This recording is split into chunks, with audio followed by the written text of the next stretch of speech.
today. It's me, Teacher Anna, in English for today.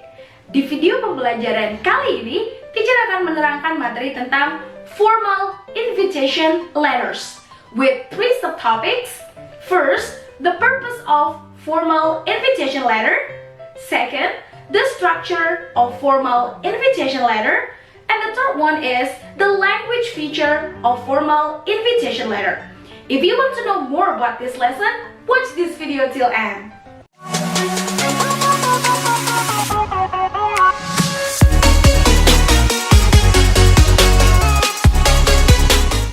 Topik yang pertama yaitu tentang the purpose of formal invitation letter. The formal invitation letter is used to invite someone to a formal event, such as a product presentation, meeting, and business gathering. The language of the letter should be formal, as a sign of special regard for the one we invite. Jadi, tujuan dari formal invitation letter adalah untuk mengundang seseorang ke acara-acara formal. Acara-acara formal yang dimaksud misalnya presentasi produk, meeting, ataupun pertemuan-pertemuan bisnis. Dan kunci utama dari formal invitation letter adalah menggunakan bahasa formal. Ke subtopik yang kedua yaitu tentang the structure of an invitation letter. Nah, invitation letter itu terdiri dari beberapa bagian utama.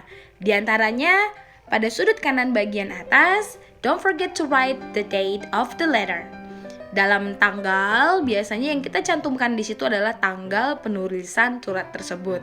Nah, below the date, we also write the sender atau kita sendiri sebagai penulis dari surat tersebut, dan jangan lupa juga write your address below your names. Kemudian di pojok sebelah kirinya kita bisa tulis the name of the recipient atau siapa yang akan menerima surat tersebut beserta alamatnya. If you think it is necessary, you also need to write the subject of the letter. Jadi, orang yang menerima surat langsung bisa melihat bahwa tujuan surat ini adalah misalnya seperti contoh yang tercantum di screen, itu subjeknya adalah invitation letter for a TOEFL seminar. Jadi, langsung ada subjeknya. Dengan membaca subjek, biasanya itu akan memudahkan si penerima untuk langsung mengetahui maksud dari surat yang kita kirimkan. And don't forget to write the salutation, Dear Mr. Smith, kalau dicontoh karena yang diundang dalam surat ini adalah Tuan Smith. And then the introduction. In introduction, you let the recipient know about maybe the background of the event. If you celebrate a party, what is the reason you celebrate, or if it is a seminar, you tell the recipient how important is the seminar. And then you go to the body. The body itu biasanya kita cantumkan tanggal atau informasi detail tentang event yang akan kita adakan. And then the appreciation for the guest itu bentuk penghargaan kepada si tamu, apakah nanti dia akan jadi keynote speaker atau nanti apakah dia kedatangannya sangat diharapkan, that's appreciation. And then you write the salutation. Kali ini salutationnya untuk penutup, dan jangan lupa pada bagian terakhir you write the signature. Signature itu adalah nama kita sebagai penulis surat beserta jabatan kita di dalam event ini atau di dalam perusahaan yang mengadakan event ini. Alright, the third and the last subtopic in this video is about the language feature of formal invitation letter. Nah, di dalam surat resmi atau surat undangan resmi itu kita menggunakan 2 jenis tense. Yang pertama, kita menggunakan tense dalam bentuk present. The present tense convey information about the event.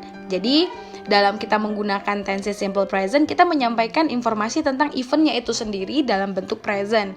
Ingat ya, dalam simple present, kita menggunakan kata kerja bentuk pertama, serta juga kita menggunakan to be bentuk pertama, yaitu is, am, dan are.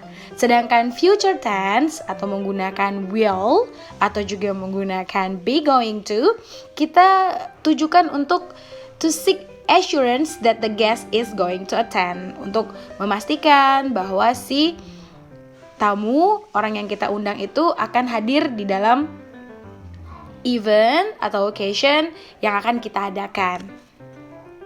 Well, that's all the lesson for today. Jadi, di video pembelajaran kali ini, kita sudah belajar tentang the purpose of formal invitation letters, the structure of formal invitation letters, and the language feature of formal invitation letters.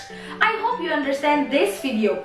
And remember, English is not that difficult. Let's make it easy and I will help you to understand. See you on the next video.